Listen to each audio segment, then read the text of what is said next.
Right, this is Radio 2 Module 2.14, which is in the section centered around the buying and selling of airtime. Not specific to cell phones here, but instead specific to the radio, the time that radio advertisers will pay to be on our radio station, effectively for a period of time.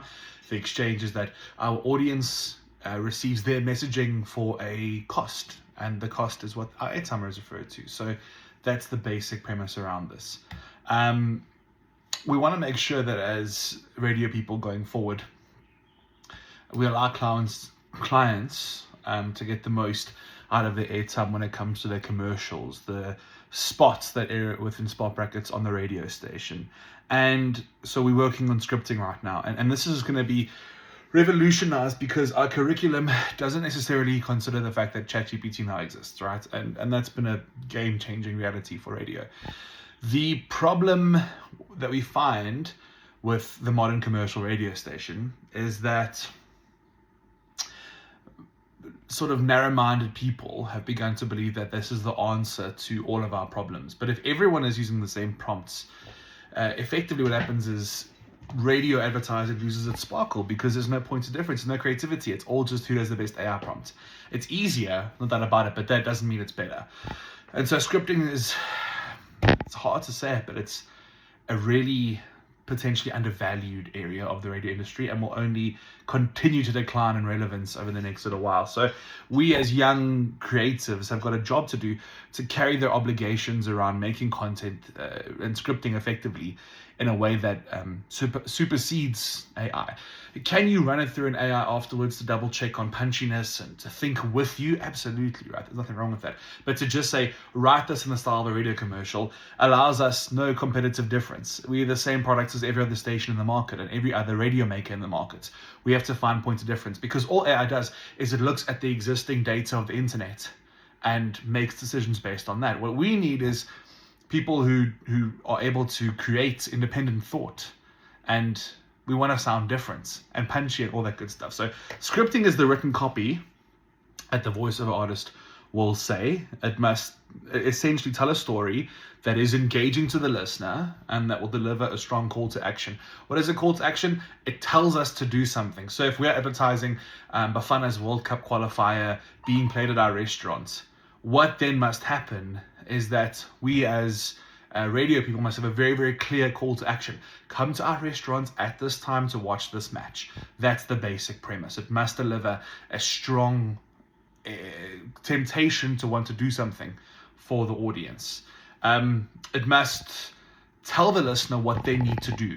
If I'm advertising a brand new store that's opened up in Maboneng, it must be clear that as a broadcaster, I'm advertising and the scripting says, come to this shop, it's in Maboneng, next to this shop and this shop at this address.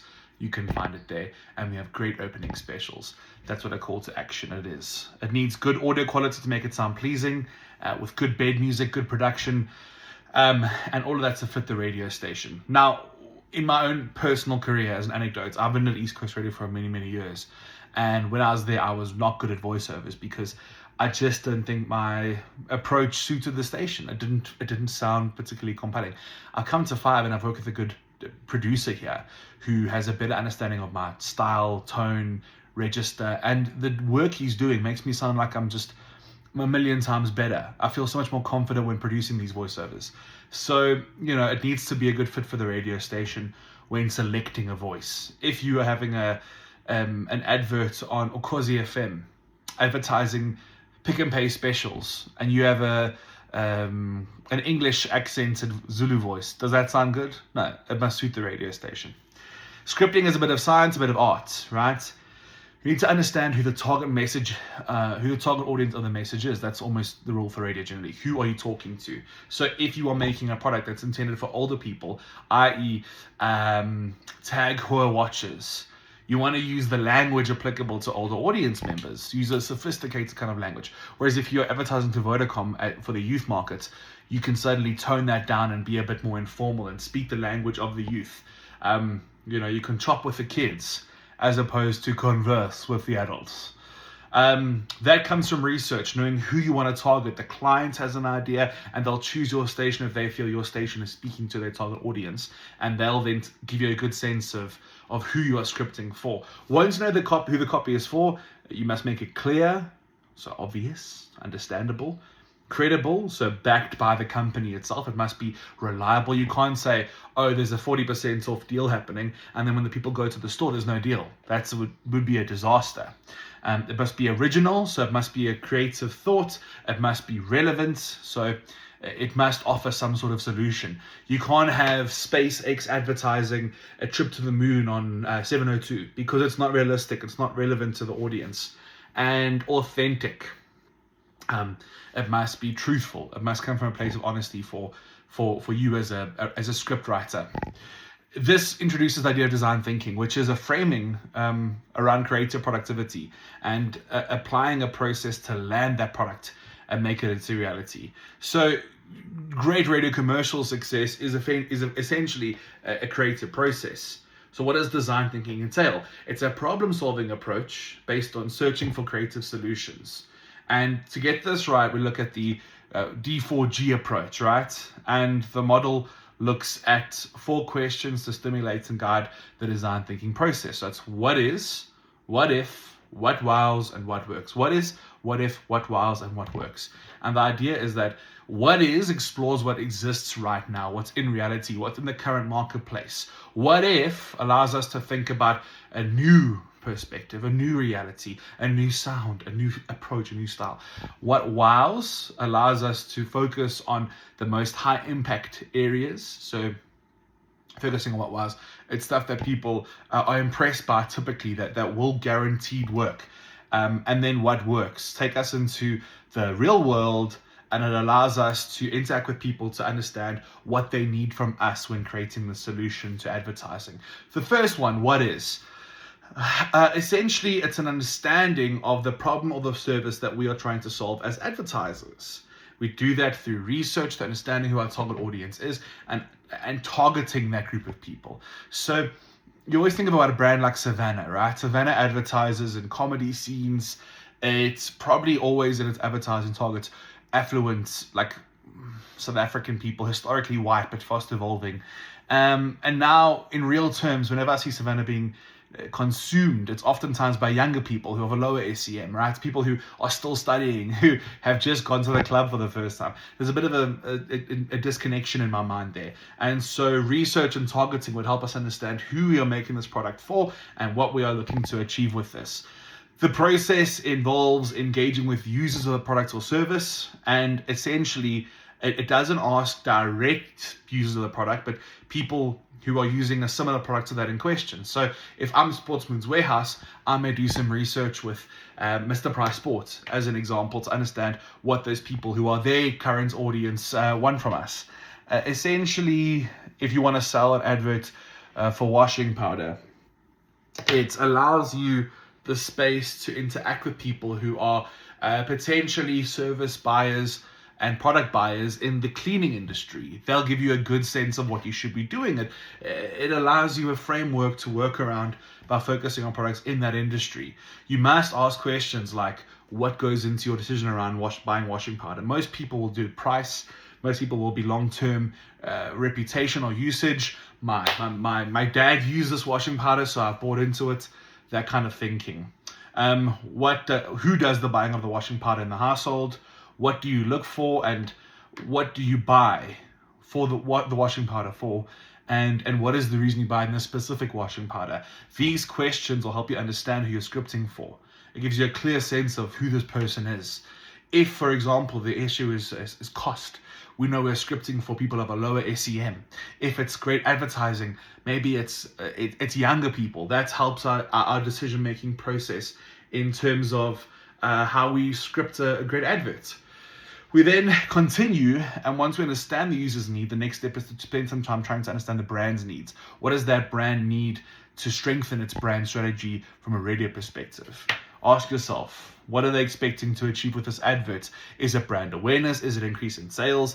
Is it to, recover after a bad lawsuit? They'll tell us. What specific messaging are you hoping to drive from this? And what other forms of media advertising are they using? Are they doing digital? Are they doing billboards? Is it working for them? Is there a specific tone that the brand uses? Omo is always centered around family and clean values and good fun and all those sort of basic ideas, and that helps us inform our creative writing process. What sets this brand apart from its competitors, and what is its USP? What's its unique selling point?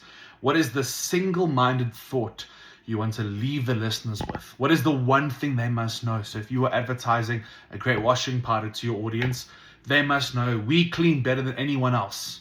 We are more effective than anyone else. We are cheaper. We are of the highest product. We work for the best machines. That's for a higher SEM, right? Once you've done that, you have essentially empathized with the brand and the listener and the audience. It's the most important part because it gives you a sense of which direction to head in to make sure the product is authentic to both the client and the consumer. We then go what if, and it's to allow us to brainstorm ideas and around the creative part of this process. So we can go to places we've gone before or never gone before, right? What is the compelling story we are trying to tell for commercial radio that we've learned from the data we've gathered? Before you go into this ideation phase, keep in mind the basics of the great stories, right? Which are the hook, the crumbs, the payoff, and the blackouts. The hook is that first sentence that lures me in. The crumbs are the bits and pieces that help the story get told. Think Hansel and Gretel. Think return back to the original point. It helps the story evolve. One should aim for a twist or a turn every second or so in the script. It's just a bit of narrative shifting. The payoff is the reason that the listener listened. It's the laugh, the payoff, the big climax, the emotional high points of the advert. Even though it's a commercial piece, it must still have these emotional stakes involved here. And the blackout is the way of the end of the advert. It allows us to drop a curtain on the performance so people are aware of the fact that this advert is now drawing to a close.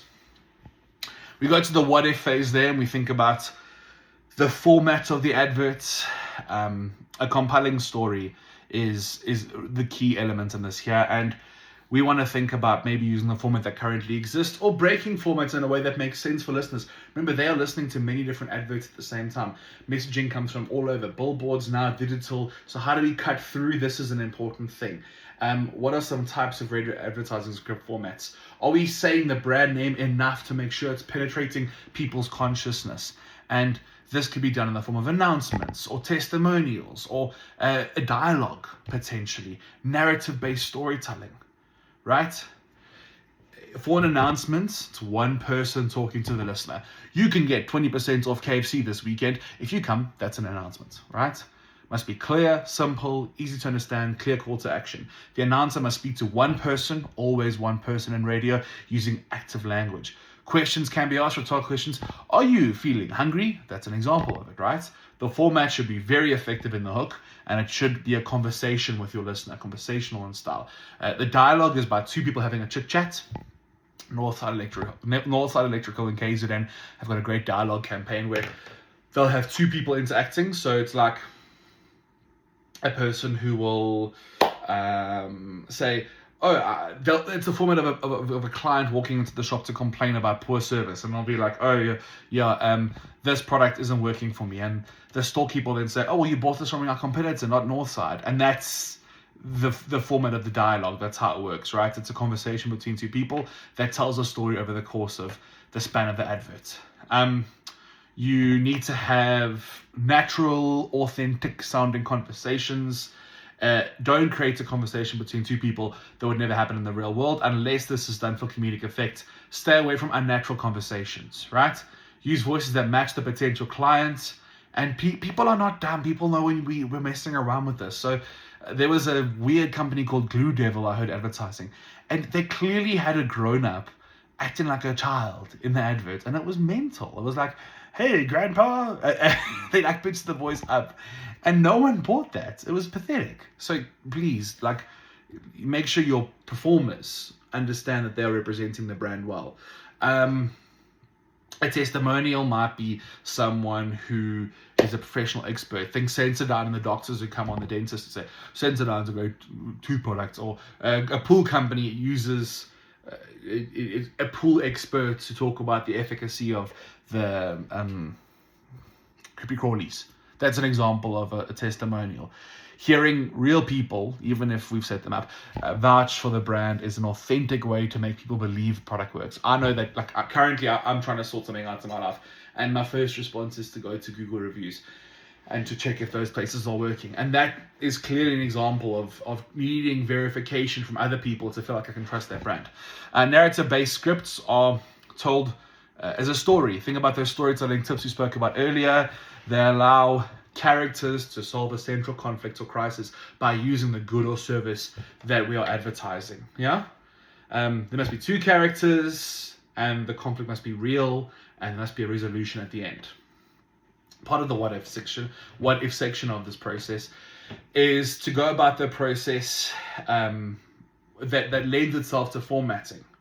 Keep different format options in mind to help you brainstorm ideas that best articulate the problem or service and how you solve that using this product. It's occasionally possible for you to combine different formats to come up with one that works really well, but it's nuanced and difficult, so it takes practice. And the brand being advertised is the most important thing here. We must consider them and how they engage with the audience. Once you've brainstormed ideas of how this advert's going to sound and the format, then the advert will start to take shape. Remember a few critical points as part of the checklist of the radio advert. Write something that listeners are using the theater of the mind to picture what's going on. They must feel something also. It must be a definitive emotional response. We must be able to feel something from this advert. Curiosity, interest, anger, I don't care, as long as it evokes a definitive emotional response in me. And if it doesn't, then it's boring advertising and it's not going to work. So it must be effective. The hook is really important, getting them engaged. If we have no hook, we have no advert, basically. You must save today, or you won't believe the great deal, or I'm so angry, whatever that is. These are all hooks to get us invested in the outcome of the story. It's the most important part. Always remember the what is phase is all about the data collection, and the what if is about implementing it in some coherent sort of way, right? And that is how we approach the process of effective scripting for advertising.